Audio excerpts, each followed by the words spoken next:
All right, it is that time. Your weekly dose of common sense. This happens to be Friday, December 13th. That is Friday the 13th, and not that there's any bad luck here. I figured that out this morning going, oh, no. Yeah, oh, no. Slow there down. ain't no bad in. luck at Channel 511 Studio C. We are coming at you with your weekly dose of common sense. What does that mean? That means it's Common Sense Ohio. You can check us out at commonsenseohioshow.com. If you've got comments, if you've got questions, if you've got stuff you want us to cover, if you think you can hang with Norm at the round table even, just go ahead and leave us a remark, leave us a comment, send us a question. If you want to be a guest and you think you got the chops, that's easy. We've had guests before. We'll have guests again. In fact, we like guests because we like to have common sense discussions. We had Mark Timken last week, a great author, great book, and he gave us a very nice compliment off the air. But it was a compliment because he recognized what we were trying to do, and there can be no greater compliment than that. We are trying to have open, common sense discussions without judgment here at the round table. That's what we did with him, and he appreciated it. So we appreciated his input, obviously. But that's what the goal is. So send us, just reach out. If you got something to talk about, you want us to talk about, we'll do it. I guess we'll just jump right into it. This day in history, even though it is Friday the 13th, there were a lot of candidates for this day in history. One was like the origin of the trial by jury in Plymouth. Wow. Interesting. Oh, really? Yeah, interesting. But I'm not going to go into that history because I chose another one, the Battle of Fredericksburg, 1862. And why? Well, because there was a guy named Ambrose Burnside took over for McClellan after Lincoln and McClellan had a little bit of a spat because we had the Confederacy on the run a bit. McClellan backed off, didn't pursue for one reason or another. Lincoln was, I think, getting a little bit of grief at that point. We were sort of the doldrums of the war. He wanted some results. So he brings in Burnside, who maybe gets a little bit too aggressive in Fredericksburg and loses miserably, like almost 13,000 men to Lee. And basically, it was like 101 battle stuff. Lee had the high ground and fortified positions and just basically slaughtered us, or slaughtered the North. They were all us. That's what's interesting. Right. But after that, Burnside gets relieved. He says, Lincoln, you either got to relieve all those who were under me who screwed this up, or I quit. And Lincoln said, well, bye-bye. And this is why Fredericksburg battle won the day, for us anyway, here at Channel 511 Studio C, Common Sense, Ohio. It's because Burnside then is shipped over to Cincinnati, where he takes over the Department of Ohio, which is basically all the troops and resources in this part of the country, the Midwest, above the Ohio River, including like Indiana, Ohio, I think maybe Michigan or Pennsylvania. But wow. Yeah, so that is, we link it back to Ohio. And if you are wearing sideburns today, it is because it came of him. Yeah. It is because of Burnside. So there you go. Grow your winter sideburns. I'm sure your wives will love it. He had very dramatic sideburns. They're Oh, just my God. obnoxious. They were mutton chops. Yeah, I mean, they were absolutely really obnoxious. Thank God they aren't called mutton chops, and he went with sideburns. Jeez. Yeah. You know, Oh, my the gosh. thing is about McClellan is there was so much bad blood between him and Lincoln. McClellan was the Democratic candidate when Lincoln ran for re-election. Ran for re-election against Lincoln. Now, interestingly, he ran for election for the Dems, but didn't quite, like, he was still sort of allied with Lincoln's side of things politically. I think he was just pissed at Lincoln. Yeah. And so ran against him. Being relieved. Yeah. He was kind of like, his philosophy, if I remember my military history, was kind of like Bernard Montgomery, where he wanted to stockpile men and material ad nauseum, like it went on for months, almost a year. And Lincoln's like, you're not doing anything. Like you're just sitting.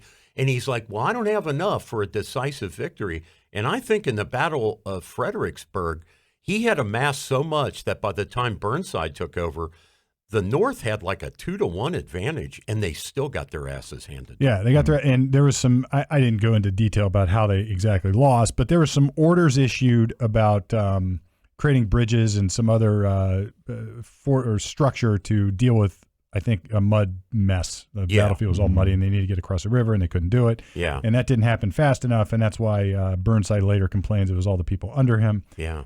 Obviously, as maybe as Ohio State is figuring out right now, it's always the guy in charge who gets the blame, and rightfully so, right? If things aren't getting done, then or they're not done in time, Burnside basically said, "Damn the torpedoes, we're going to go attack anyway." Wanted to attack the next day, on the 14th, and was stopped. Didn't do it after all because it would have been another slaughter. And there was some quote I read, something like, "Not even a chicken would have survived," or something, because they had the South had fortified positions on a hill that undercovered. I mean, we couldn't have won the way it was set up, I guess. Wow. So and throwing just men and supplies at it wasn't good enough. Yeah. There's some kind of formula that you have to have like 3 times, like to assure a victory. Generally, I think the formula is if somebody is an entrenched defensive position, you need like 3 times the number of men. It's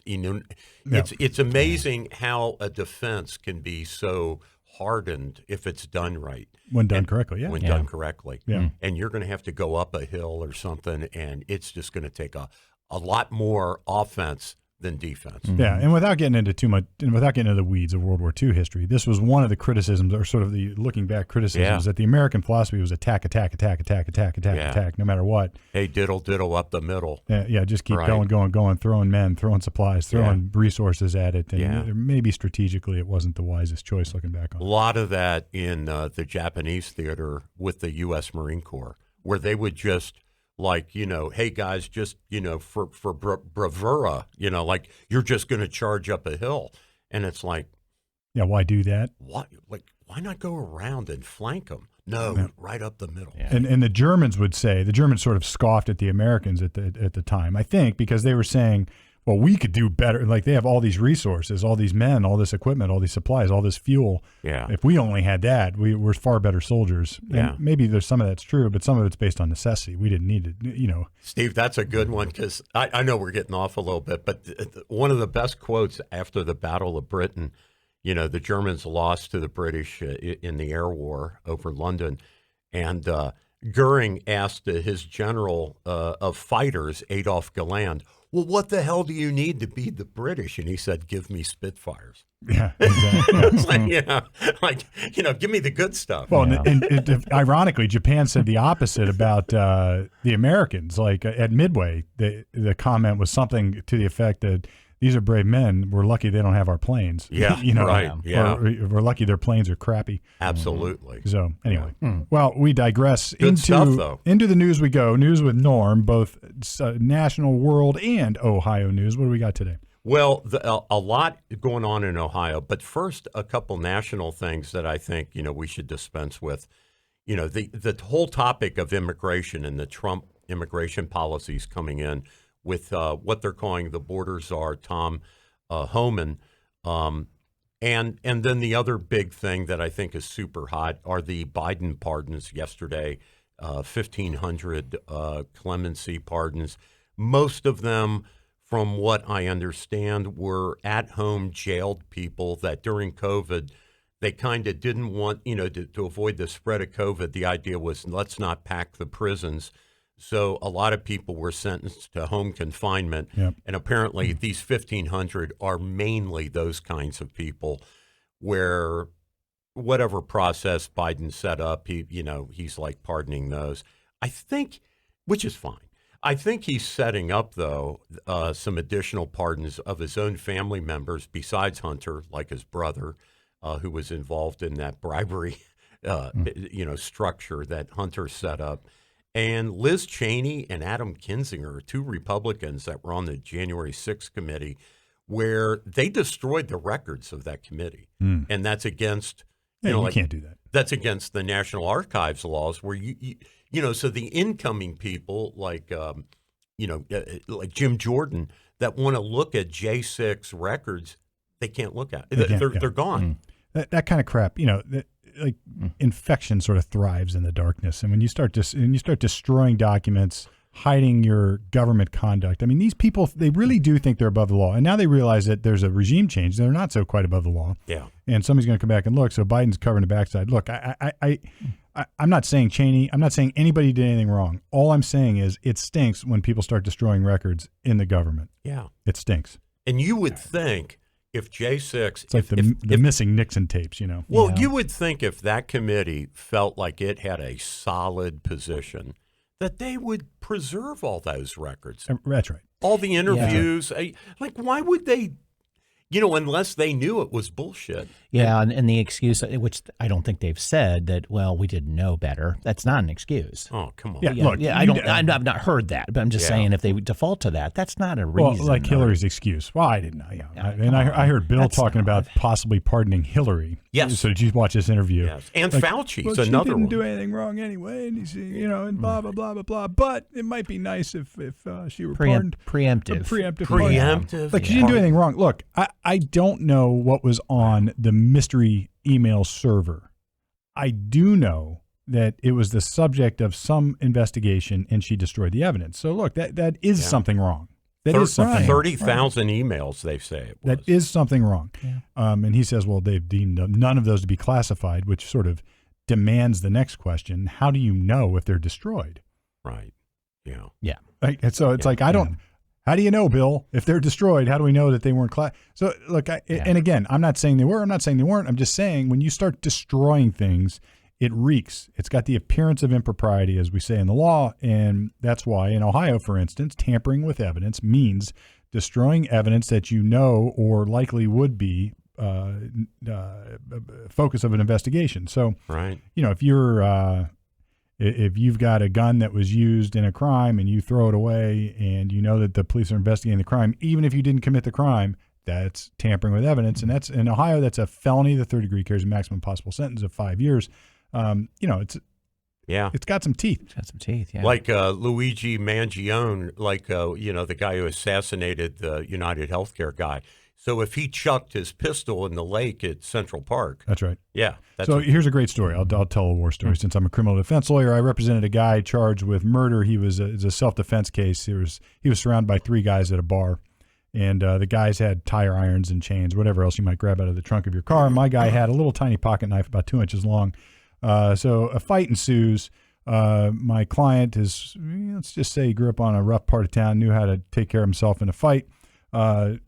Jabs out at one of the assailants, catches him between the ribs, pierces his pericardial sac in his heart, and it goes into something called pericardial tamponade, stops his heart, and he dies. Runs home, my client does, and hands the bloody knife to his father, who says, and then promptly passes out on the couch, my client, because he was drunk. The father thinks, oh, crap, I'm going to get rid of this knife. Mm-hmm. Yeah. Goes and throws it over the tracks, never to be found again. The police are later called and they start investigating, and it's determined that the father, I don't know if he admitted it or something, what the evidence of that was, but it was later proven that the father threw the knife away. I go to trial. Father's charged with tampering with evidence. My client's charged with murder. I get an acquittal. My client's found not guilty because it was self-defense, and this will lead to Penny probably. And the father is convicted and goes to prison on tampering with evidence for getting rid of the knife. Wow. So that shows you, even there was an investigation of a crime. The crime itself was later vindicated, or my client was acquitted of the crime. Father still gets convicted of tampering with evidence. Holy crap. So that shows you it's not an insignificant thing to get rid of evidence. Well, and it's not the value necessarily of the evidence. It's the fact that it's investigative. It's a subject of an investigation, and you're tampering with it. And to review, what Hillary did is she had official emails on an official State Department server. Fine, that was all preserved. But then she had a separate private server so she could do other emails off the record, and it was in Utah or somewhere, and it was non-secured. And I think the DOJ or the FBI determined it had been hacked by some foreign. Well, and Hillary destroyed that server with bleach block or something. Like, it wasn't just destroyed. And hammers. It was absolutely wiped, destroyed, completely removed from the face of the earth with physical hammers. With hammers, with with so think about that. And I don't know what the practice is of government officials, but think about how your own practice is. Does anybody have their own private email server? No, of course not. No, I mean, not unless you're running an enterprise.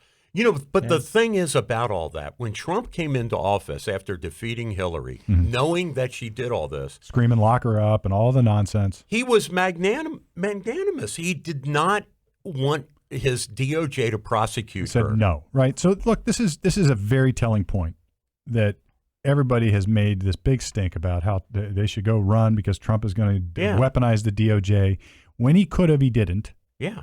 Now, whether he will or not, I don't know. All this retribution talk, he didn't do it the first term. No, he didn't do it. So whether now, look, Biden's going to try to make sure he can't, but I would suggest that the more Biden tries to cover this stuff up with pardons and whatever else, the more people are going to look into it.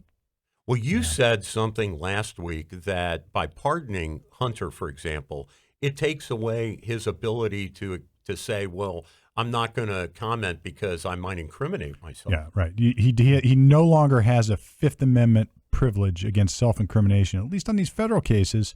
Because he's been immunized, he's been pardoned. Now, that may change. So if there's a state investigation, like if I'm advising Hunter Biden and he's placed under oath, I'll sort of backtrack a little bit on what I said last week. I might tell Hunter Biden, you can still take the fifth, Hunter, because you still could be subject to a state prosecution, and that might give him a little bit of cover. So I don't know. But if he takes that approach, then he may well get charged in some state court. I don't know. Yeah, I never thought of that. Right, yeah. Because, old Sleepy Joe can't fix that. Well, on the immigration front, I think this is interesting. So Mayor Adams and now Illinois Governor Pritzker have both reached out. Adams and Homan met yesterday, I believe. They have reached out to Trump's incoming border czar, and they want some help with the illegal immigrant situation, like in Chicago, which I think is going to be that's going to be ground zero. I think Homan has said the first city where they're going to try to go in and relieve this pressure on the local community. Resources are being used up by illegal immigrants is in Chicago. Yeah. I mean, it would be interesting to see how that works. Now, along those lines, this might be an outrage thing later. I don't know, but I'll bring it up now. I saw a story where the Biden folks are now dismantling the wall and selling it off. I saw that. Quickly. Really? Right. So it sets Trump back a little bit on the border crossings. It's like that. What was it when who came in and they took the W's off the keyboards? Yeah. Right, that kind of thing. When George W. came, what was it? It's just stupid little stuff. It's vandalism. Yeah. It's vandalism. Well, dismantling the wall and selling it's more than that. Yeah, it is. It's to frustrate his policies. It's indicative. Well, not only to frustrate his policies, but to advance your own, which is an answer they have yet to give because it's lies. When you ask them, why are you letting people come over the border? We're not. They say. It's not. We're stopping it, or the Republicans are doing it. Yeah. And this is at the same time behind the scenes. Total if it is gaslighting. true, and I think it is true, that they're dismantling the wall and selling it, they are still advancing their agenda to let people cross the border illegally. Right up to January 20. All I would ask is why? What's the agenda? Yeah. Now, did you hear what the lieutenant governor of Texas said? So Dan Patrick spoke on behalf of the administration of Texas, and they said, we have $1 billion to buy those girders and that wall material. So it's going to go up for auction, and Texas, the state of Texas, is set to buy it. That's awesome. And then he said, what we'll do, we'll buy it and we'll give it to the federal government. We will just because it's going to protect Texas more than anything. Right, we will buy it. If it takes $1 billion, we'll be the top bidder, and we'll just turn it right back over to DHS. I mean, but yes, I did hear that, Steve. That's crazy. Which is, again, what's the agenda? Yeah.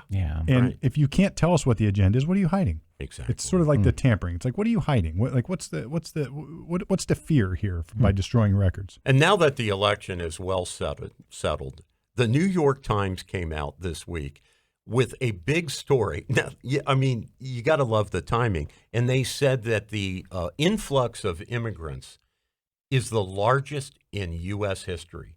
It has outpaced the Irish immigration and the Italian Over a immigration.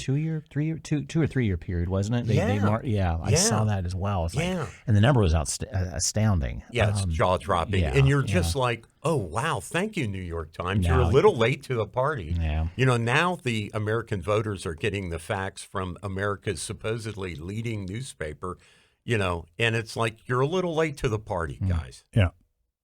So Ohio's got a bunch of stuff, guys. So you want me to just blow through this and then you guys pick up on what you think? Yeah, let's do it. Okay, because I got like 6 things, and do it. They're one-liners. So Jane Timken looks like she is going to be Governor DeWine's pick to replace Vance. She's a rhino. The other thing, I was going to say that she. You want me to stop after each one? No, I was going to say we kind of talked about her before, didn't we? Yeah, she was kind of he veiled a reference to her. She is Ohio's representative to the RNC. Right. So she is embedded. Right. So because she ran for office before. Yes. Okay. So I thought against Vance. Vance. That's the question's going to become within the party, the Republican Party. Is there going to be a push to start primarying some of these people? So if she is truly a rhino and she's not on board with this agenda, that look, like it or don't like it, whatever side you're taking on it, there's a certain push that is gaining momentum. Yeah. And look at Bernie, look at Vance. The last 2 senators elected are pretty hardcore. Yeah, and we may end up with primaries on some of these. So I don't know how the Republican Party is ultimately going to land, but you can just see this brewing now. Yeah. With particularly if she's now in the Senate and she's not on board with the agenda, she's not in it yet. But if DeWine picks her, that's what I mean. Yeah. But if she's not on board with the agenda, it's really close. Yeah, if she turns into a Susan Collins or a Lisa Murkowski, it'll be a disaster. Right. We shall see. We shall see in 2 years what really happens. Or when's she up for? That would be a. She would have to, because his appointment ability is only good enough till the next even year. So if she got appointed, or anybody who gets appointed, her or LaRose or whoever, Matt Dolan, whoever DeWine picks has to stand for election in 2026, and then Vance's original reelection date is 2028. So whoever he picks, if they want to continue, has to stand for election twice in the next 3.5 years. Right. And I don't think Ohio's look. DeWine is DeWine, but I don't. It doesn't seem like the voters are going to be behind something like that either. Yeah. So we'll see. We'll see. Yeah. I almost thought DeWine might appoint himself, and he could. Because he was a U.S. senator before, but he's elderly now. I don't think he wants to do this. But he could hold both jobs. No. He'd have to resign. He'd have to resign, and then Houston would become governor. Yeah, I can't see him resigning. I can't see him do that. I think he just wants to retire. He's done as governor. He goes off into the sunset as governor. Yeah, I wonder what he's worth. No doubt, especially after selling Springfield to the Haitians. Yeah. There was a bill introduced, probably not going anywhere, but it is a funny bill, to make it a 5th-degree felony to plant a flag on the 50-yard line at Ohio. I saw it. The guy up in Toledo, who's a Michigan fan, by the way. So this is like a little jab. Yeah. And I saw that, and I know then the joking begins, like it doesn't have a chance in hell to go through, but it's just like, do we have other things we could talk? I mean, right. It's look, I can't. The state amphibian, for example. Right. We need to vote well, on and the melee that happened after that incident needs to be addressed. NCAA needs to do something about that. Well, that $100,000 fine to each team, which was bullshit. That's bullshit. That's a traffic violation. Exactly. I mean, to me, I would hold every athlete accountable in that you have a yellow flag. Well, look, you know what I mean, for the next game. Make it hurt. Make it hurt. This is coaching. I got to tell you, this is. I forget what we talked about last week. No, you're right. I tell you what we were talking about. We were talking about the U.S. Supreme Court argument on the Tennessee law banning transgender surgery or whatever. Okay. And it's like it doesn't. That law, like the founders never would have contemplated that. And so on the one hand, you think, all right. I totally agree that we shouldn't be cutting the genitals off our children. at the same time, I'm worried about government intervention into parental decisions about their children's stuff like that. Yeah. But you would never think in a million years culturally we would be at that spot where we would need a law like that. So it's like this double-edged sword. This is sort of similar. The NCAA, I was talking to my son about it, who's a student up at Bowling Green, and he's a huge Ohio State fan. He goes, yeah, the flag planting, and something should happen. Like you said, maybe some, and I said too, maybe the NCAA will ban that. Then I talked to a buddy of mine up in Michigan, and he said, look, for 12 years when we were getting slaughtered by our rival, Michigan State, they always did this stuff. They planted a flag, and his response was to go win the damn game. Yeah, and that is a response to it as well too. You lost the game. Yeah, it just is what it is. That same weekend, who's Dabo Sweeney coach for? The Clemson. Clemson. Mm-hmm. So there was an incident with a flag planting. Several, right. Yeah. So my point of all of this is a long-winded way of saying it's like parent your kids at home, folks. This is coaching. Yeah. Ryan Day should never have allowed that, and it's not like he said go fight. Well, he's standing around like, what's going on? It's endemic. It's indicative. Ryan. It's indicative of his lack of control over that team or his lack of leadership over that team. And look, I don't know Ryan Day and I don't know what's going on, but when that happens, it's sort of like we just talked about it. The general's at fault on this. I agree with you. If those kids thought it was okay to go out and do that on either side, on either side, it's because the coaches are either passively or actively permitting it. And I say actively in the side of the Michigan coach who was making jokes about it at a basketball game or something, making a motion like a flag planting. Wow. So look, he's encouraging it. And fair enough. You're going to do that. It's going to create this kind of controversy. And now we're going to have rules out of the NCAA, which we all think are stupid. Why do we need a rule that says kids aren't allowed to go fight on the field? Yeah. Because kids aren't allowed to go fight on the damn field. Exactly. Right. And it's like, do we have to tell really tell the coaches to get control of these kids? Yeah. Or lucky, stress kids. Well, lucky that there was nobody injured from that whole fight. Easily could have been. Weren't there the police officers slightly hurt? I think I don't know. I think 3 of the sheriffs got slightly which makes hurt. sense. They're not uniformed up because they don't have a helmet. Exactly. Well, they're trying to separate. Exactly. I didn't hear that. And they deployed some pepper spray. They did that, which again was controversial because only Michigan players got sprayed apparently. Which is like they tried to spray everybody, but it blows back into Michigan players' face. Look, you won the game, Michigan. Great job, awesome. I have a joke. So the pepper spray does work better on burrowing mammoths than on trees, on weasels, weasels, or whatever those things are. Well, look, it's worthy of discussing. Upcoming on the 21st, we take on Tennessee in the Horseshoe. Ohio State plays Tennessee in the first round of the inaugural year of the 12-team college football playoff. It's going to be cold. Be a game, man. It's going to be at night.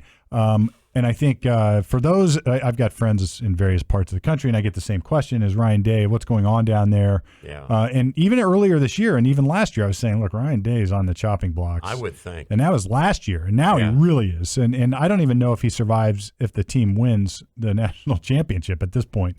That's you've got 4 in a row losing to Michigan. You can't do that. I don't know. Yeah. But then you look at his overall record. You look at it differently. Going, you're going to give up a coach that's only lost. Well, this is like John Cooper. But Michigan ends up being that pivotal game. Yeah, it's a season spoiler. Yeah. Always is, and that's what hurts the most. That they walk out of the regular play down to ranked 8th or 9th, whatever it was. Should have had a bye, and can't play for the Big 12 playoff or Big 10 championship. Yes. So that game stings so many different levels rather than just being a game. Well, because part of winning the national championship, part of having a successful season at Ohio State is beating Michigan. And sure. I remember in 1996, whenever Tressel took over, I forget when it was. I went over to I guess it was the site of the original Ohio State game. There's a giant eagle there now in German Village, and right. Tressel was there making a speech. He had just been hired as coach, and ironically, I went to the College of Worcester, and ironically, the first I think Ohio State played at that site, the College of Worcester, who beat Ohio State back in the day, however, whenever that was. Wow. And the college, the geeky academic from Worcester comes in with a bunch of jokes about the score. So it's like blank to the blank power is blank. It's sort of funny. He was funny. It was a good speech. Tressel gets up there and all he does is I think his first remark was a date. or a number of days, like blank, blank, blank days until we play Michigan. And the crowd went freaking crazy. And this is on the heels of Cooper, who lost that damn game time and time again. Who had, I think Cooper's percentage. Great winning record. Yeah, it was off the hook, but he couldn't beat Michigan. It's the same. Never understood it. Yeah. Anyway. He said it's just another game. And I think he actually did say something like that. And it's like, listen. Yeah. Dude. Yeah. This isn't... Norm, before you leave, there was a scuffle, and only one cop got stretchered. One? Yeah, he got stretchered away, but he was fine. Okay. Yeah, he was fine. Was it pepper spray that took him down? It says a head injury. Ooh. So should have had a helmet on, but I mean, ouch. Thank you. Yeah, thanks. Okay. That was Troy, everybody. Yeah, we got Troy at the command center. Yeah. Wow. Doing the fact checking. I love it. Thank you, sir. I got one more before you leave too. Yeah. I looked up earlier. DeWine, he's worth a humble $16 million for you, Steve. $16 million. So I wonder how he made $16 million. This is always my question about politicians. How did you make what are you worth, and how'd you make your money? You come in, you leave richer than you came in. How does that happen? More times than not. What's the governor's salary? Yeah, right. 6 figures in some. And he was a U.S. less senator. than $200,000. I would think. He was lieutenant governor, U.S. senator, governor, and he's worth $16 million. Now, he may have inherited. I think that the Wine family's got a long long history. $168,000 a year. Right, and he's worth $16 million. Unreal. Yeah, he's got great investment advice, doesn't he? Well, Fran and I are good savers. We've done it before. We have the tools to do it again. We can shut you down. We can shut you down, and we're not going to let you work, and you're not going to get paid. But we've done it before. I'm gonna talk about this bill a little bit. This bill that kind of failed. So originally there was a bill in the Ohio House and Senate that was going to give physicians the right to prescribe off schedule or whatever they call that when you drug for other purposes. Purposes. And for example, like ivermectin during COVID. Actually, that wasn't quite. I mean, people have been using ivermectin for that for a long time. But anyway, I got you. Yeah, you're right. So gabapentin is one of those. So it was going to give doctors the ability to actually practice the art of medicine, creative to solve medical problems, and the patient had to be informed and had to agree to it if it was off label. But they watered it down and put the power back into the pharmacists. The pharmacists now have approval or denial capability as a result of this bill. They can continue to tell doctors, no, I'm not going to fill that. I'm hoping this is something that, look, RFK is not. I'm not his hugest fan. Yeah, generally speaking. Yeah, but I like a lot of what he has to say. Yeah, it's like I think he goes to say that no vaccinations are good is an overstatement. To say all vaccinations are good is an overstatement. Sure. But I'm hoping this is one of the things that he comes in and starts unraveling, because the power of the big pharmacy industry in our country to control healthcare, and once we centralized healthcare with the federal government, we're basically giving the government power over our doctors' decisions. Right. We had to get a doc in here, somebody who we might even have to blur their face out and change their voice. Yeah. And get a real insight into it, or find somebody who's retired. Right. And that whole scenario, to me, I'm playing this out going, okay, so docs are going to find pharmacists that are on their side, or pharmacy shopping. Or you start to see compounding pharmacies come back in a rush, that all of a sudden these docs are sending patients to compounding, and they're outside the scope. I have worked on. You get these alliances that you think you're solving something, but there's always another problem, right? Yeah. So the more regulation you have, the more people try to avoid it or get creative and work around it. Then you have other problems that creates other stuff, and that's what you're talking about. Yeah, it's like the unintended. And probably it's going to come from scenarios that it's a cancer patient, and this drug would really work better than the other, and this doc wants to do the best that they can for this cancer patient, and they won't, and they can't because the pharmacist won't do it. Yeah. And there's way too much money behind. That's probably going to be scenario. It's not the nefarious stuff. It's that doctor who really gives a damn and wants to help that patient. Right. And I have worked on cases for pharmaceutical sales folks who have gone out and legitimately started out in the compounding world, where they're making compounds to do these various things, these creams or whatever it would be, and they may have a valid purpose, but quickly it gets corrupt because they start selling the docs, they start giving the docs stuff, they start going in, and eventually the docs were getting a percentage of what the pharmacy was, what the salesmen were making. Wow. Yeah. I mean, it was crazy. Yeah, that's crooked. It was totally crooked, and nobody even realized it. But it's a consequence of what you're talking about, I think. Yeah. Oh yeah, for sure. And this was really big in the pain killing. You know, what is that? Codeine. Pain management. You're talking about the pain management. You're talking about the opioids. Opioids. Thank you. Thank you. Yeah. Yep. I mean, the docs were really cashing in there if they overprescribed it, and many did. And of course they did, because they were getting paid in the backside. They were getting paid on the backside. Yeah. The other some more bills. So Matt Huffman has this bill, speaking of drugs, to prohibit Delta 8 and other derivatives from hemp, and he also wants to start putting the brakes on recreational marijuana sales in general. But it's been 200. Yeah, that train left the station. $200 million. That's what I saw too. It's like, what is he doing? $200 million in Ohio so far in sales, and that's less than 1 year. Well, look, Delta 8, like these derivatives, like Delta 8 and Delta whatever. I mean, they were having defended dope cases for a number of years. The law has to define the substance. And that's done sometimes in like very chemical terms. Mm-hmm. And so you look it up and you see, and sometimes like with Delta 7, Delta 8, it wasn't THC as defined by the law, but people got high from it. It wasn't like a CBD where you got, where there's no sort of psychotropic effect. You actually got high from that stuff. But it wasn't prohibited by law, so it sort of fits. Yeah. As soon as you made CBDs lawful, it fit under a different hat.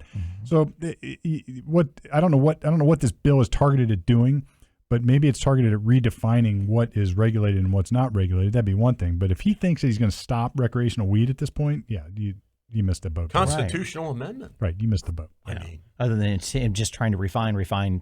Constrain it. That's what I kind of got from. It's like he wants to say, okay, you passed it, but I'm going to make it. I'm going to squeeze the life out of it that it's worthless. That's kind of what I see for this happening, because he's pissed that it passed. And I'm hot and cold on this. Look, Rick. Look, we sell alcohol. Alcohol is one of the most dangerous drugs on the planet, and we sell it ubiquitously. And not only that, we encourage everybody to use it. I'm not, and I think those on the other hand who say marijuana, oh, it's great, it does blah blah blah. No, it's got a lot of bad stuff too. So look, proceed with caution. You've said before, Steve, that because of the way marijuana is classified in federal law, that very little really good research has ever really been done on it. Well, the research has been restricted. There's been some exceptions for hemp research, and I know when I looked into this a few years ago with hemp and CBDs, the federal government was starting to relax and give some permits, but it required a permit system to go get research and be able to at least explore what it is. I don't think we've yet scratched the surface of the positives and negatives of marijuana. It's still a Schedule 1? It's still a Schedule 1. Yeah, it's still controlled, and I think the federal government sooner or later will change that. They're going to have to. Yeah, so universities can study this. Because the potential of making money on this and saving lives is there. Right? Look, it's a prescriptive drug that can to be researched. No less harmful than opioids that we're prescribing with regularity, right? I mean, alcohol's never been prescriptive. And we're allowing that out there. Some of the Canadian studies, because my advice to you: start drinking heavily. Right. like some of the Canadian studies, and I don't know how to judge whether they're good or bad studies, but that there have been some Canadian studies that indicated that long-term heavy marijuana use can really have some bad effects. But I don't know if it's good or garbage. So can alcohol. Anything. I'm just your point. Right. Anything heavy and long. Has a wreck on your body. But it's just, I would like to know the truth. Exactly. Is it true? Yeah, what's really going on? Yeah, what's really going on? Oh, yeah, for sure. No, I totally agree with you. What's the difference between smoking it, taking a pill, taking a vape, we have not really explored all this, and it just gets sort of slapped into this. Other than it's out in the wild. We studied in the wild. Right. So we've got like dudes in college saying, man, this is the best strain of weed I've ever had. This makes me sleep, or this keeps me awake, or this one helps my ADHD. But these are anecdotal stoner dudes, right? Well, and veterans who say that, they've got some kind of, PTSD. Look, I can't say it doesn't help them. Yeah, me neither. Look, I don't know. Yeah. you know, alcohol. And I'd like to know. Alcohol's an awesome drug. Marijuana is an awesome drug recreationally. Go enjoy, I suppose, but do it with caution. Well, revisiting a couple of other bills real quickly here. So we talked a little bit about, you know, okay, a bill passed requiring all school districts to have a policy. The policy could deny religious education off time, off campus, paid for completely by non-public funds. They had to make a policy one way or the other. Well, not happy with that, people have gone back to the legislature, and now there's a bill to compel every school district to allow it when it meets those criteria, being paid for not by the school district, even the transportation, and it has to be during non-class time and all this other stuff. And Brett has made really good points on this over time, over this past year, about the disruptive effects. And I cannot argue with that the idea of taking kids, so they're delivered to a grade school, and then you come in at, say, 11 o'clock in the morning and bus them to a church and then return them at 1 in the afternoon. It does seem incredibly disruptive to me. Or I'll give you another example. Let's say you're an elementary school in Marysville, and there's another school in Marysville called the Satanic Temple. Oh, gosh, I saw this. Oh, man. They're allowing kids to go to Satanic Temple in Marysville. Yeah. Wow. This is where all of a sudden we've hit the gas. Yeah. And now it's 100 miles an hour. Yeah. And we're putting legislation to allow this is allowed. Yeah. Yeah. This is allowed. Yep. So folks, think about what you are asking your legislators to put through. Yep. Yeah. Disruptive Day and Satanic Temple. Yeah, or anything. Anything. This is just an example that is real. It and could it's be happening. the worship of a rock. I mean, any kind of religion. I have said this. I just don't. It doesn't need to happen. I've said this repeatedly. My kids are out of the system. Yeah. But if I were just starting, they would not be in the system. I would either be homeschooling or I would carefully choose a private school. Yes. I know. I would not. And Brett's made that point. If you want your kids to get a religious education, there's a lot of religious schools. You've got the vouchers now to do it. Yeah, go do it. Yeah, I would not. I would not engage in any of this nonsense on any level, whether it's from the political woke ideology all the way to this kind of crap. I just wouldn't engage. So I'm not against religious education. I'm pro-religious, but taking this disruptive thing, I have to agree with Brett. Yeah. You know, if you create a vacuum, then something's going to fill it. Yeah. And this is the crap you get. Right. Yeah. Well, and to my point, too, when Norm and I were talking about this a couple weeks ago, I mean, teachers already have a hard enough time as it is. Yeah. And you're disrupting the day once, maybe twice. They have a hell of a time teaching these kids. Getting these kids. It's tough. It's tough right now. Well, you don't need this stuff. They just went off and had a Bible reading or something, and they're really happy, and they're all buzzed, and maybe they had lunch. They're all full of high C sugar drink.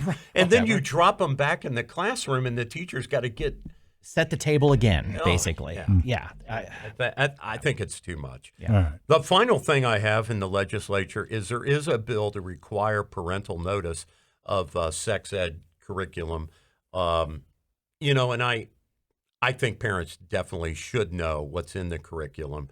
I don't have any problem with this. All right, so hold on a second, though. I don't have a problem with it in theory either, but I still, it's one of those things I question why we need it.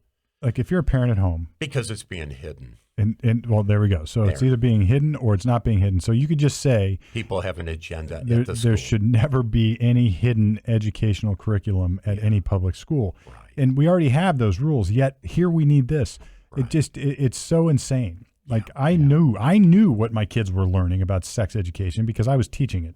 This is following what the best I could DeSantis did as an inexperienced first time parent. Well, this legislation is modeled after what DeSantis did in Florida, and where the gay community called it a "don't say gay" thing. That's right. And he's like, it's not that. It's not that. Right. It's just don't. You're not going to indoctrinate my kids in third grade. Right. Right. So, and I want to know what you're teaching them. That's all. Yeah. I'm not criticizing the purpose of the bill. I'm criticizing the fact that we need it. It's insane to me. Yeah. Well, like you said, this is where we are in our society. Things the founders never would have contemplated. We need this kind of government interaction. It's only because we've had bad government intervention already that we need more government intervention to fix it. This is like it's an impossible problem. Can you imagine talking to Ben Franklin? Hey, Ben, someday our schools are going to be talking about men on men He'd be sex. like public schools. Gonna be like, what are you talking about? Well, and it's not like it didn't exist in Ben Franklin's day. But teaching it. Yeah, exactly. Encouraging it. Yeah. And you know what? We're gonna encourage your kid to change his gender. Yeah. Well, and to me, it sounds as though this situation too is whoever can yell the loudest. So out of it, let's say it's a whole grade of parents. Who's clanging the bell the loudest about this problem? Yeah. Is it a majority? Is it a minority? You never really hear. Well, we have. I don't know. We have, but it's to that point though too. It's like, why are we even talking? We about have this? over 800 school boards in Ohio, and all it takes is one or two to do something really bizarre, and then somebody wants to pass a law. Yeah. So your point is very very well. Well, and we go to a national scale. So what I'm hearing, correct me if I'm wrong, is that Trump wants to eliminate the DOE, Department of Education. Yeah. Mm-hmm. And I heard an analysis going, if that goes away, think of all the millions of dollars that go back to the state. Yeah, so me too. It's millions, isn't it? Three digits. Millions. We don't need a federal. We don't need a federal. But I don't know what the DOE does, so I can't go one way or the other. Curriculum, and is it good or bad? I don't know. Either through direct or power or through conditional spending. But I'm thinking, okay, that's an interesting spin on that. Going, if it's not, we didn't always have it. Didn't always have it. I just looked that up. And if that money circles back to the states, that's not a bad thing either. The only other department I can think of that was eliminated, like in the last 50 years, was the Interstate Commerce Commission. Okay.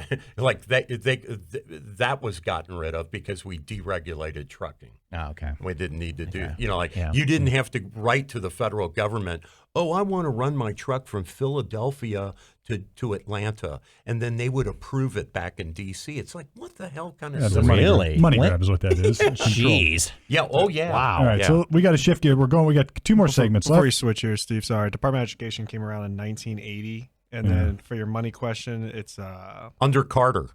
That was Jimmy only Carter. 40 years old. Okay. It's $88 billion. I don't know how that gets distributed up, but I feel like someone would come back to the States. Yeah.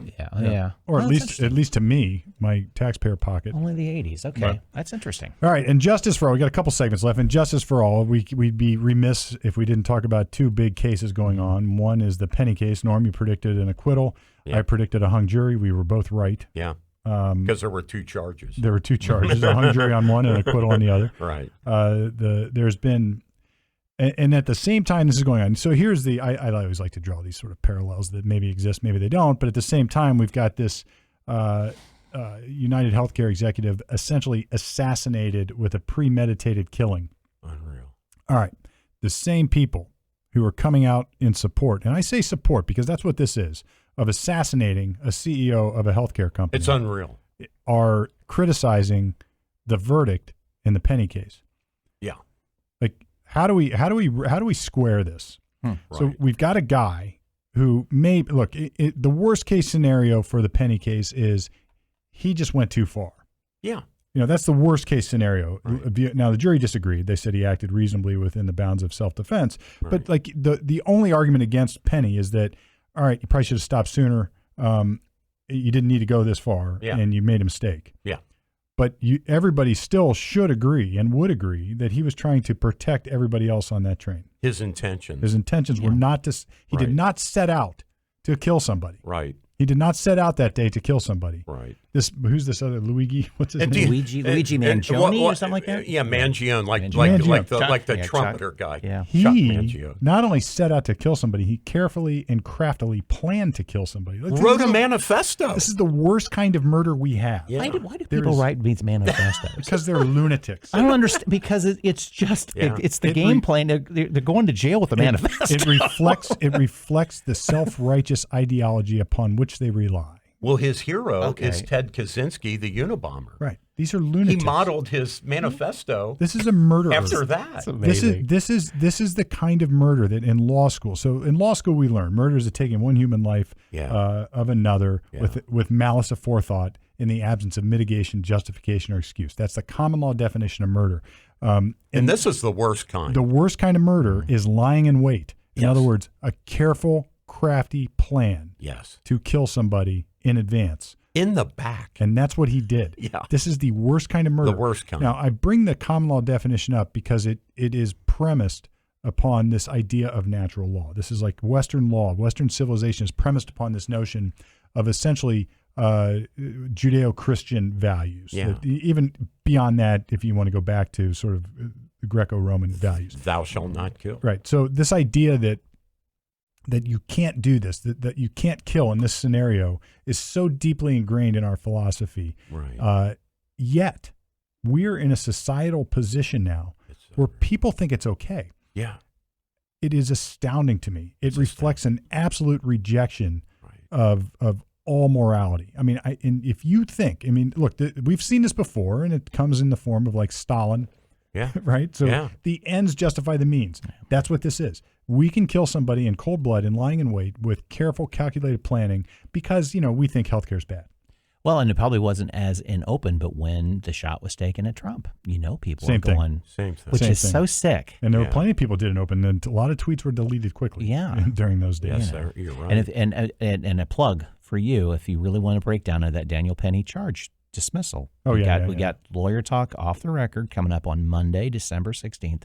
Catch that drop. Yeah, Lawyer Talk Off the Record. That's my other show. So, folks, I actually am a lawyer, so I do some commentary on this kind of stuff. And we really did a detailed breakdown of what happened with the Penny case, why there was a hung jury, or what happened after there was a hung jury and the dismissal of the case and self-defense and how that all fits together. So check it out, Lawyer Talk Off the Record. If you want to get more on that, we'll drop it. We'll drop it there. Guys, I was thinking of this Daniel Penny thing. Going back to that for just a second, and the Kyle Rittenhouse thing, and why, so in one case, in the Penny case, they tried to racialize it, and I heard Tyrus, the comedian, say, who was, professional WWE wrestler, and he said, well, if Daniel Penny was really a racist, he would have just sat there with his arms folded and said, oh, cool. A black guy wanting to kill other black people on a transit car. I'll just sit back here as a racist and watch all this go down. But instead, he, a white guy, interceded to save black lives. I mean, it's preposterous. And what was this? There's another kid. It was a black kid who I think stabbed somebody protecting people. Yeah. I can't remember the name of the case, but he got a pass, and it was celebrated. Yeah. It was out in New York. It was celebrated. He got a pass because he acted in self-defense. I'm not saying he didn't. Right. But who's the racist? But I'm thinking of like the bodega guy who defended himself. He went to Rikers until people basically said to Bragg, this guy defended himself. Like somebody came at him with a knife, and he got out his knife and he stabbed the guy, kind of like your. Maybe that is the case I'm talking about. I don't know. But look, the so, point is, Penny's not racist, but everybody looking at it is. Clearly not. He defended black lives from a black guy. It's ridiculous. Let me say it this way: even if Penny were racist or is racist, this crime doesn't reflect that. No, it doesn't. Right. In a moment, he had clarity. If he is a racist, right, he had clarity. Yeah. So I got to thinking about this whole thing. Why, and I got to thinking, why are prosecutors, grand juries, why is the whole law enforcement system so obsessed with people acting in self-defense for themselves or for other people? What's that about? And I think what it's really about, it's not really racism. I think most of this is really about dissolving our individual agency to protect ourselves. Well, you're exactly right. They do not want us to do that. This is classic Marxism, attack from within, right? That's so right. that's what's happened. And look what's going on. So you've got this notion that we're going to defund the police, that all of this authoritative stuff is racist, it's bad, it's we're going to get rid of it. And then crime goes rampant. Yeah. And so what do people do? They start defending themselves. They start defending others. They're not, look, Penny, as much training as he had as a Marine, I heard these commentators, well, he's a trained killer. It's he's a dude, right? Right. And so, but he's not, whether he's a trained killer or not, he's not trained law enforcement. No. And where was law enforcement? You would say, well, law enforcement can't always be there. But when they're never there and when there's no consequence, people know it. And this is coming, folks, from a criminal defense attorney. I've been fighting law enforcement and government my entire career, and I see the good and the bad of both. It is a necessary thing. We have to have law enforcement. We have to have order, and we have to have people like me defending those charged with crimes to challenge it and constantly keep people in check and constantly make it better. I've said for years, and this is controversial as it may be, I don't care if every cop out there is racist if they don't act on it. Right. I just need them to be police officers. Right. And when they act on it, by God, I'm going to be there to deal with it. Right. Because I'm there with boots on the ground defending people of all colors, of all stripes, right? It doesn't matter to me. Of all crimes. I take no moral high ground on it. We are obsessed with thought crimes now. It's like, well, what do these people think? And it's like, I don't care what they think. I care what they do. Yep. And look, the old school, the old guard judges, maybe they were racist, maybe they were not, but they were the first people to call out bad cops. And what's happened now is we're just getting rid of police officers. So now people are acting on their own. And we're getting what we get. So, Steve, I've got a subject for you that I think you could do lawyer talk segments for the next year on this. So what is going on now? I don't know if you guys have caught this, but there is a constitutional amendment petition going around. The language was approved by Dave Yost, so it's a legitimate petition. They need 415,000 Ohio signatures to eliminate most qualified immunity for cops, firemen, teachers, prosecutors. So no longer, when they're acting within the scope of their job, would they be immune from civil lawsuits for the most part. This would blow it out wide open. And if there's a financial award given by the jury, it is the agency under this amendment. It's the agency that would pay, not the public employee. And man, the FOP's freaking out, like the sheriffs are freaking out. Who's starting that? There is something called the Organization to Eliminate Qualified Immunity. Now, who's backing it and all that? We can get into that. But this is a real thing. Yeah, that's a topic for another day. That's a deep dive. That's a deep dive. Yeah, that's a deep dive. Because there are pros and cons to this. And so if they get good to tee that up. If they get if they get the sufficient signatures, 415,000 by the first week of July, it would go on the November 2025 ballot. So we got a long time to talk about. Yeah, we'll do some exploration. I'm not ready to sort of kick that around yet. But generally speaking, there's going to be that is not a black and white. I don't mean that racially. I mean that's not a this or that type equation. So as soon as you eliminate immunity for police officers, there's going to be an insurance industry that emerges to defend. It's like there's a lot of ramifications to this. And there's a chilling effect. And then that nobody goes into those professions because there is no immunity. That's right. Because they have to carry insurance. On the other hand, the unions have a lot of power. Public unions have a lot of power. They have a lot of resources. So there's a lot of moving parts to this that it's going to require a lot of thought, not just my thought, but everybody's thought to really analyze this. This is the kind of issue where it's really easy to say, well, I support police, so I'm this way, right? I don't support police, so I'm that way. Right. But it's a deeper problem than that. Right. Wow. It's a deeper problem than that. So look, on the one hand, I'm not necessarily adverse to getting rid of immunity for government officials. It's like, on the other hand, I see the downsides of it. Well, why is it all or nothing? Can we just start maybe chipping away? Well, that's why it's called qualified immunity, because there is case law and constitutional things in Ohio's Constitution now that address this situation. This would get rid of all the case law. It would get rid of the constitutional protections. So before you just dismantle everything, we should probably take a deep dive into this. That's what I'm saying, Steve. Man, this is fertile material for your podcast and for this. So we've got the good. What do we call it? The wonderfully outrageous. So we got something wonderful, something outrageous. Norm, you go first. Well, my outrage. I love this.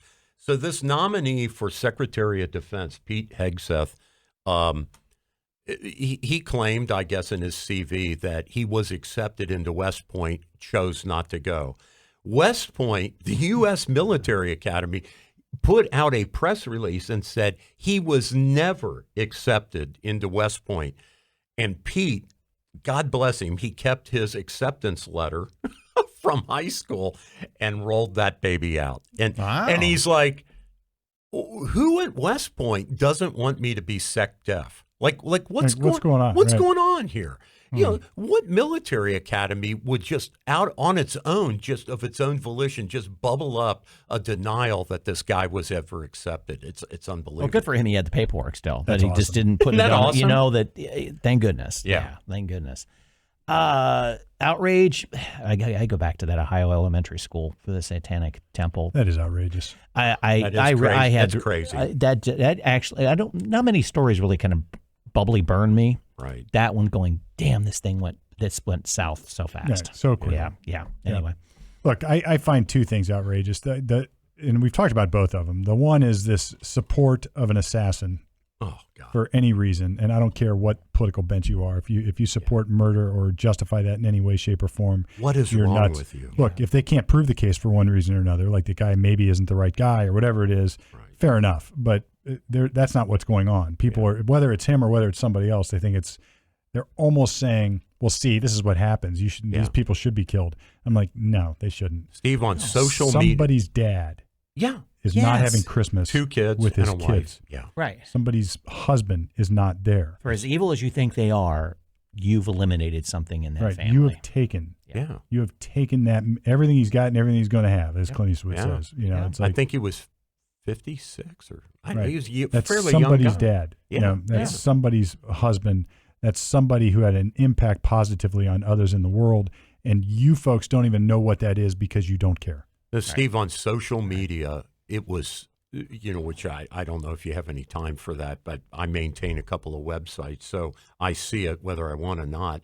And there was, the same day this guy was killed, there were charts. People were putting up on social media charts showing UnitedHealthcare was the leading denier of claims. And I'm like, well, what does that have to do with a cold-blooded murder? A cold-blooded murder. Like, and what look, are you talking and about? if they're the leading, see, this is the statistical BS that drives me bananas. Exactly. How many of those claims should have been denied? Is anybody really asking that question? Yeah, right. Because their answer is none. They think it should just be all free. Yes. And look, fair enough. You don't kill the guy in charge to implement that policy. You go to the voting booth and vote, or go explore some option that will work. Because sue their asses off or something. Well, he Who was knows? going to a shareholder meeting, buy some of their stock, show up at a shareholder meeting, and pitch a bitch to him. It's not his fault that we have this screwed up healthcare system that's like half private, half government. Go back to your golden boy, Obama. There you go. Right? Right. That was supposed to fix everything that really fixed nothing. He solved everything. All right. Yeah, exactly. Well, my wonderful, if we're going to go around the do horn, is the fall of Syria. I'll make this provisional. Assad, the butcher that he was, did protect some ethnic minorities in Syria, like the Kurds and the Christians and the Druze. Now that the Shiite Syria regime has fallen, and the I guess it's the Sunnis have taken over, I am concerned about the civil rights of obviously the minority populations. So I provisionally will say it's a good thing. 54 years of dictatorship in Syria, all the wars between Israel and Syria, like from 1967 on, where Israel got the Golan Heights, for example. I'm glad that dictatorship is at an end, but it's provisional. Yeah, right. Let's hope it works out. Yeah, exactly. I've got a couple of wonderfuls very quickly. During the first week of December, gun season opened up. The roads are safer. Nearly 27,000 deer on opening day were killed, harvested. You're celebrating death. Yes. And on the reverse side, I'm going to celebrate birth because the first Sunday opening of the Columbus Zoo lights, 25,000 people. Wow. Oh, wow. All right. So traffic was a bear. Yeah, traffic sucks. Terrible. But I think it's great. Yeah. The 27,000, roads are safer, families are fed. Right. If we have that many to harvest, that's perfect. Fine. Yeah, there's plenty. I didn't get one, but I only got to hunt one day this year so far. Okay. I'll be out. So I think it's great. In a I think week or it's two. great. In a week or two. Doesn't a lot of that venison go to homeless shelters? I think it does. There are organizations that you can take and donate it. And I've done that. It's not like they're shot and left to rot. Hopefully not. Right. doubt it. Well, I don't. Ethical hunters. I would don't not think. do that. You may know some that. Yeah, no, it happens. But it happens. But it happens. For the majority, there's always bad apples. Anyway. Or you just can't deal. Whatever. Right. Yeah, true. Look, I don't have much wonderful other than what you said. It's like what I love about this time of year is Christmas. I love Christmas. Yeah. I love the lights. I love all the music. Yeah. Cheesy as it is, I love turning on the radio stations and hearing the Christmas music. I like hearing it in the offices, seeing it in the streets. I love it, and I love the fact that people go out to the zoo lights, whether you believe in the reason for the season, as they say, or not. At least you're doing stuff. My kids are coming home, or my oldest is coming home from school. That's awesome. It's family time. Yeah. It's hunting time. I get to spend some time in the field with my son. This is the best time of year. It's the most wonderful time of the year. And I think next week we'll start talking about the best and worst again of Christmas. I mean, movies and songs. We do it every year, but I love doing it. I think the Christian churches generally say the most important Christian holiday is Easter, right? Mm-hmm. Yeah. But Christmas, there's no death involved, right?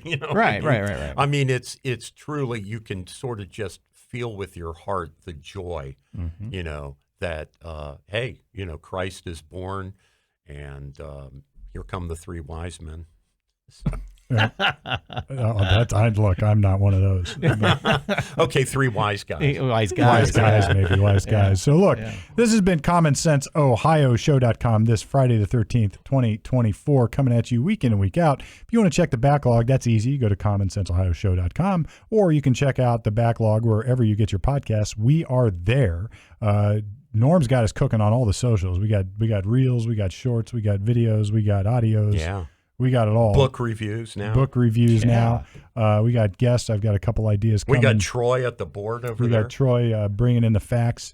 So things are happening as we approach the end of 2024. Not quite. We got a couple more to come at you with, but enjoy the season, folks. Spend some time with family, and we will see you next week right from the middle, at least until now.